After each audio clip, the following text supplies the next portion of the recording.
Let's break down the difference between clothes and close for ESL students. Pronunciation: both close and close are pronounced the same way, which can be confusing for English learners. They are both pronounced as close.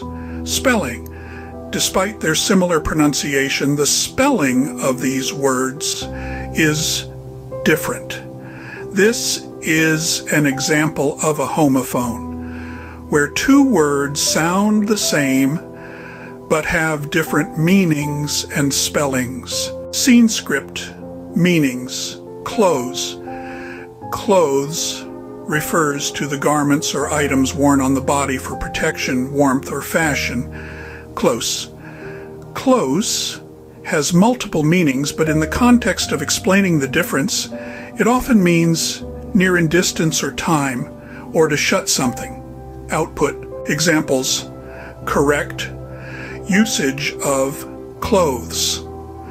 She bought some new clothes for her vacation. My clothes are in the laundry basket. Correct usage of clothes. The supermarket is close to my apartment. Can you please close the window? It's cold outside.